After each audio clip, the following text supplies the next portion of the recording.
Quote, "We will not be the Last of Us studio forever," end quote. Naughty Dog's Neil Druckmann says. This is Chris Scullion over at VGC. Neil Druckmann has said Naughty Dog will not be mainly focused on The Last of Us for the rest of its existence.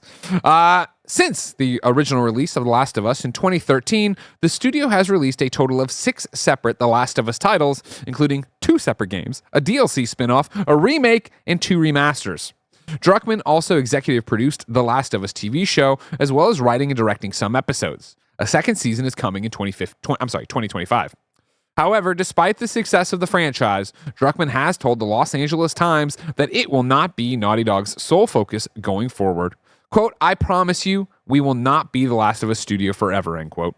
Druckmann also said that numerous games, including, quote, "multiple single-player projects," end quote, are currently in development at Naughty Dog, but stressed that while they won't be all the Last of Us titles, they will have a similar goal. Quote, "We create experiences that are steeped in story and character, especially relationships. The stories have some sort of philosophical core that everything is going to revolve around and feed into," end quote. You just explain what a story is. Our games will have themes. Games are a core that revolves around. Put up or shut up. My thing is like, it's gonna be a dumb question, but like, how long is forever? Because it's already been the Last of Us studio for 11 years, which in my eyes is already forever. Like, that's the thing about game development nowadays, where, and this isn't a Naughty Dog thing. This goes for like pretty much any AAA developer that like has games that like have an extreme amount of production and budget to them. Like, I think about this with Sony Santa Monica. I think about it with Bethesda, where it's like, I look at Bethesda right now as like, cool, your next however many years is going to be Elder Scrolls. Like, you're going to be working on Elder Scrolls forever, right? Yeah. Not Fallout. If you want to have a franchise, especially like Sucker Punch, they're going to be the Ghost of Tsushima studio for like probably 15 years. Video game development is just, it's untenable right now, right? Like, you're going to be working on the same projects for what feels like forever to a lot of people. Do you think the next game they're working on right now at Naughty Dog is Last of Us Part 3? No, but I don't think we're gonna get the next game from Naughty Dog for like what, 3-4 years. Yeah. And so like, I don't know. I think after whatever that game that is, they're gonna go back to Last of Us 3, and that's gonna be the next, I don't know, like 7 years. Yeah. So yeah, I think it's not on Naughty Dog, right? It's not that Naughty Dog doesn't want to make other games, and obviously in the last 11 years they've also put out a couple of Uncharted as well, right? But yeah, like, I think I guess my immediate reaction to Neil being like, we're not going to be the Last of Us studio forever is like, I'm just like, you've already been the Last of Us studio forever, and you're going to be for a lot longer. Yeah, it's complicated. I mean, forever is a weird terminology, right? Especially when you're talking about how time moves right now and how fast games move or don't move, right? Yeah. How fast the industry moves. It'll be interesting to see if they can ever get out from the shadow of The Last of Us, right? Because I feel like whenever you have a game that hits like this, and those are few and far between, right? It's always going to be that comparison to it, right? I would say, it's honestly few and far between in terms of comparisons, but I would jump to BioWare and Mass Effect, where when you put out a game that resonates with people, that you work on for so long, that people get tattoos and connections to, and not even connections to the core of the story and all the revolving themes, right? But characters and moments and choices and things like that, then becomes a looming shadow you will be put up to for the rest of existence. And not only will it be Naughty Dog as a brand, it's going to be everybody who goes to work at Naughty Dog, right? And it is the BioWare question of, well, are you the good BioWare or the bad BioWare, right? And like, since Mass Effect 3's finale, as divisive as it was, there's been that it was Anthem, it's this, it's that. Well, who's still there? Leaders leave and then come back and then leave again. And like, what do you see the fruits of those labors? Like, what the next decade of Naughty Dog is going to look like in terms of production is probably going to be, if we're lucky, 2 games. Yeah. If more realistically, it's probably going to be 1 game and then the announcement of another. Yeah. That's crazy. That, again, it's untenable and that's how it's got to be. But like, again, that's what video game development has become. So this episode of Kinda Funny is brought to you by Punkle, the developers behind Vampire Survivors. Did you know that Vampire Survivors is out on just about everything? That's right, you can play it this very second on PC, Xbox, Switch, and mobile. And if that wasn't enough, it's coming to PlayStation this summer with a Platinum Trophy, and I just so happen to be stoked. Why? Because it's awesome! Vampire Survivors is a gothic horror casual game with roguelike elements where your choices can allow you to quickly snowball against the hundreds of monsters that get thrown at you.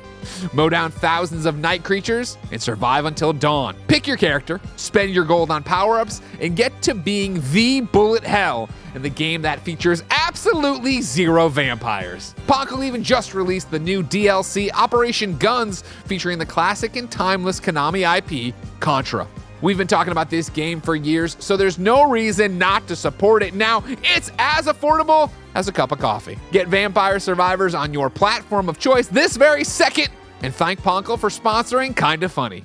Forever is such a weird terminology of like, Naughty Dog still is the Jack and Daxter studio, but it's not. But it is, but it's not. You know, it's a weird, I don't know, the whole conversation's weird in terms of how relative time is. I think the thing with The Last of Us is that you're right in terms of when Naughty Dog releases their next game, will it live in the shadow of The Last of Us? I think even when we bring in Uncharted into the mix, Last of Us just has like this a bigger thing to it that makes it feel like that is, when I think of Naughty Dog, I think of Last of Us.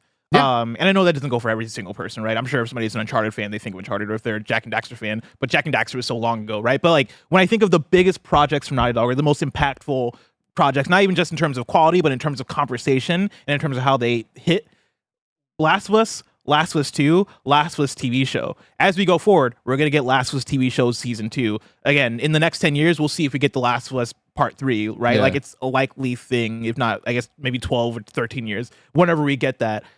I think Naughty Dog is going to be Last of Us for quite a bit longer, even in releasing a new IP. I don't think that's automatically going to be like, see, we're not Last of Us anymore. We have one game that's not The Last of Us. It's like, sure. No, you're going to have Last of Us Part 3. You're going to have Last of Us Part 3 remastered. You're going to remake Last of Us 2. I think that is the studio's identity. I'm excited to see, can you break out of that when you make your new IP? Is it going to be something where it is, oh, fuck, like this is different. This is standout. I really hope so. But yeah, I think Last of Us is such a powerful, like, I guess just very present IP that it's hard to see a Naughty Dog beyond The Last of Us. Beyond. Actually, a good transition to what I want to say, right? I remember for years on Podcast Beyond saying, and this is very much in the eye of the beholder, but let's step away from our opinions about Uncharted 3 or Last of Us Part 2. But I remember being like, well, Naughty Dog's got to miss eventually, right? Like, they've got to have the game that is a flat 8, that is a 7.5, that nobody, like, loves, right? And again, whether you agree with me that Uncharted 3 is a 10 or not, we can say it's a quality game, right? And it's, like, on another level in terms of what it was compared to. And same with Last of Us Part 2. Maybe you hate the story, maybe you don't, like, what, but, like, come on now. We're talking about how this game played and looked and what it did fidelity. You know what I mean? Like, what are we talking about? It's that idea of, like, is the next one going, and it's interesting because the next one was going to be the multiplayer game that clearly wasn't going to be what they wanted and wasn't coming together the way they wanted it to, so they kill it. So you don't get that. But then, yeah, what does that mean for the next new IP, the next thing, and how can it live up to any of these expectations and go on that way? Yeah. It's, you know, obviously. I mean, I think the next one is going to be, especially it being a new IP, potentially. I hope it's a new IP. Yeah. I think it's going to be the most open to criticism a Naughty Dog game is going to be at launch, right? I think Last of Us 2 did separate people in terms of, did you love it? Did you like it? Did you hate it? I know a lot of people hate Last of Us 2 for the wrong reasons, but there are plenty of people that like look at the writing or look at like how they build the characters critically and are like, I just didn't like either what this game had to say or how it said it and all these things.